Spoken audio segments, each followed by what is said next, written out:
우리나라는 별일 없는 줄 알았는데 한 3, 4년 전부터 이제 심각해지기 시작했습니다. 이게 우리나라의 벌꿀 통의 숫자가 미국에서 기르는 통의 숫자랑 맞먹습니다. 말이 돼요?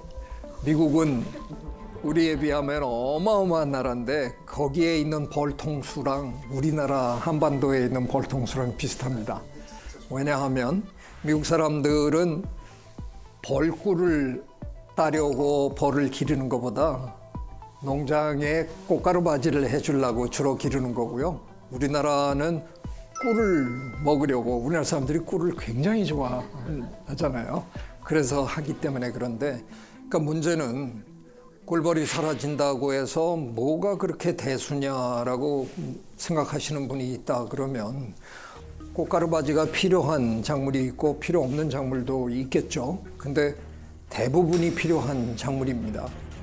꿀벌 혼자서 작물의 80%를 지금 담당하고 있다는 겁니다. 전 토마토 인공 수정하거든요. 토마토인데. 직접 하세요? 네. 예. 베란다 안에 있는 애는 이렇게 붓으로 이렇게 해요. 그러니까 지금 이게 꿀벌이 만약 진짜 멸종하면 네. 그렇게 해야 되는 거예요. 맞아. 지금 중국에서는 이미 자연 씨처럼 사람이 하기 시작했습니다. 중국은 워낙 사람이 많으니까 그 거대한 농장에 수만 명이 들어가서 붓으로 지금 이렇게 하기 시작했습니다. 미국의 많은 대학들, MIT를 비롯해서 많은 대학에서는 지금 로봇 꿀벌 연구를 하고 있습니다. 꿀벌이 사라지고 나면 그 작은 꿀벌 로봇들을 풀어서 그들로 하여금 꽃가루를 옮겨줄 수 있게 하면 어떨까. 꿀벌 문제가 심각해지니까 미국은 지난 몇십 년 동안 정말 천문학적 예산을 투자해서 이 문제를 과학적으로 연구했습니다.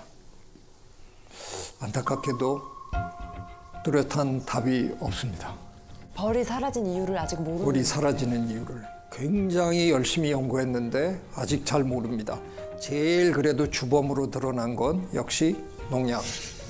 농약 때문에 그게 축적이 돼가지고 이제 한 군락이 완전히 무너지는 그런 일이 있다. 근데 그 농약을 쓰지 않는 지역에도 또 발생한 사건이 터지니까 이게 정답은 아니라는 거죠. 저는 약간은 경제학적으로 문제를 한번 풀어볼까 해서 혹시 꿀벌의 사회에서 어느 순간에 경제성, 타당성이 사라지면서 그냥 이거 해봐야 우리 손해인데 그리고 사라지는 게 아닐까. 꿀을 만들어 놓으면 뺏어가고 그래서 더 이상 일할 필요가 없다, 이건. 아니 그동안 근데 우리가 뺏어 갔어도 그들은 자기 먹을 게 뭐 제법 충분했기 때문에 그냥 뺏기는 거 알면서도 우리한테 그냥 협조했을 것 같은데 지금은 제가 보기에는 자기들 먹을 수 있는 그 경제성 수준 이하로 떨어지기 시작하니까 그냥 포기해버리는 일들이 벌어지는 게 아닐까. 꽃가루 바지가 필요한 작물의 80%가 사라진다? 그 문제가 심각한 겁니다. 꿀벌이 사라지면 식량 대란이 벌어지겠죠. 전쟁이 나지. 그죠? OECD 국가 중에서 식량의 자급률로 볼 때 OECD 국가에서 최하위입니다. 세계 113개국 중에서 우리가 한 39위인가? 근데 뭐 거기는 못 사는 나라 다 포함된 거고요. OECD 국가, 잘 사는 나라 OECD 국가 중에서 우리가 제일 열악한 나라입니다. 자, 우리나라 반도체, 뭐 스마트폰 이런 거 잘 만들어서 배 잘 만들어서 돈 잘 버는 나라잖아요. 부가가치가 상당히 높은 산업이겠죠.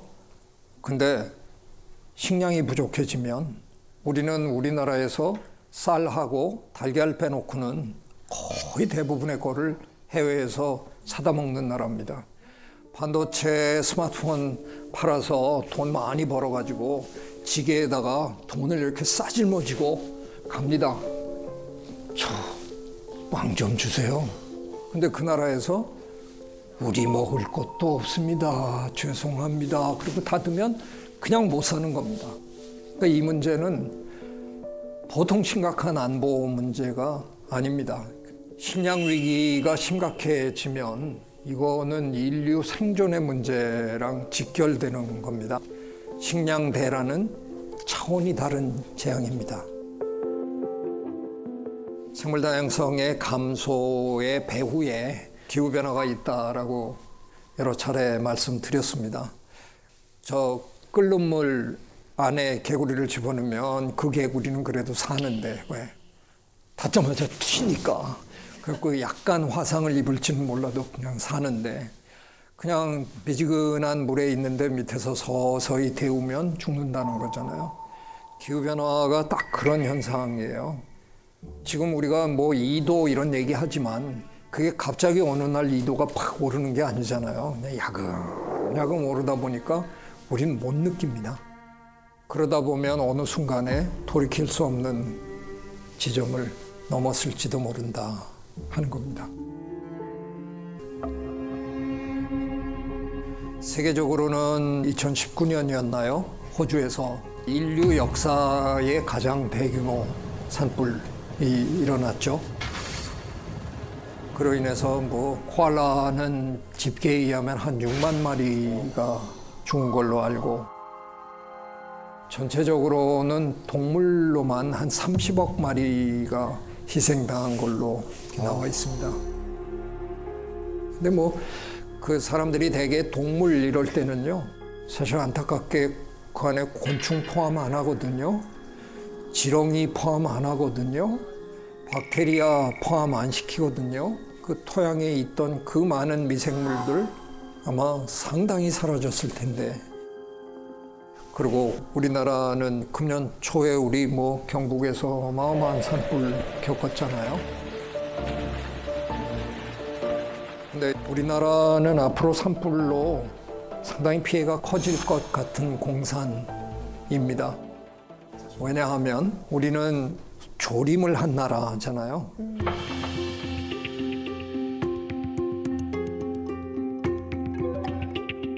근데 이렇게 하다 보니까 사람들이 원하는 수종을 자꾸 심다 보니까 이상하게 우리가 소나무 위주로 많이 심어서 키우고 있습니다. 근데 이 소나무가 불이 붙으면 너무 불이 잘 타는 거죠. 그러니까 산불의 위험이 훨씬 큰 거고요. 근데 산불 때문에 되게 흥미로운 일이 벌어졌어요.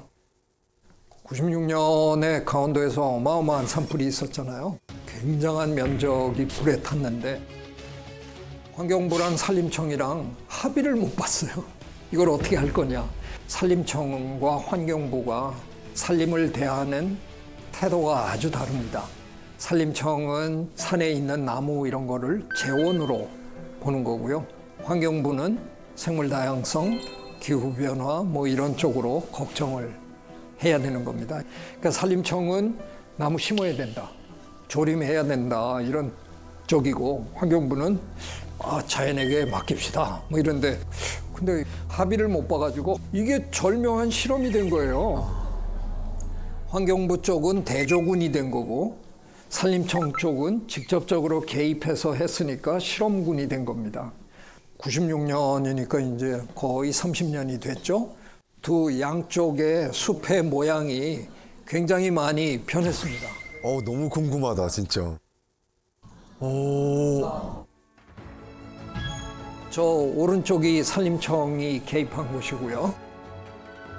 왼쪽이 환경부가 개입한 곳입니다. 봉원도 만만치 않은데요? 보기에는 산림청 쪽이 예쁘죠? 네. 만일 우리가 산림을 자원의 차원에서 보면서 수익을 창출해야 되겠다. 그러면 아마 이렇게 하는 게 좋을 수 있겠죠. 근데 수종이 너무 단순해서 생태계가 그렇게 건강하지 못해요. 그래서 산불에도 취약하고 그 안에 살아야 되는 여러 가지 동물들이나 곤충들 생물 다양성 차원에서 아직 굉장히 열악합니다.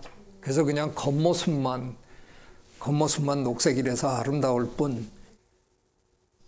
근데 이쪽은 언뜻 보면 쓸데없는 나무들이 많이 자라고 있는 것처럼 보이긴 하겠지만 침엽수와 화렵수가 골고루 섞여 있고 조림을 한꺼번에 하지 않았기 때문에 여기에 식물들은 키가 다 다르거든요. 큰 나무가 있는가 하면 아래 작은 나무도 있고 그러다 보니까 곤충들이 여기는 많이 들어와서 살 수 있고 다른 작은 동물들도 있고 그러니까 생물 다양성 차원에서는 이쪽이 탁월합니다. 산불이 나도 침엽수가 절대적으로 많은 게 아니기 때문에 화렵수가 어느 정도는 산불을 제어해 줄 수 있는 여러 가지 그런 요소도 있고 그래서 우리가 뭘 원하느냐에 따라서 사실은 다른 정책을 할 수가 있는 건데요. 적어도 이제 우리가 이런 일들을 지금 몇십 년 동안 했잖아요. 이제는 조금은 생물 다양성 차원에서 우리 산림 관리를 할 때가 된 게 아닌가 저는 이제 그런 생각을 합니다.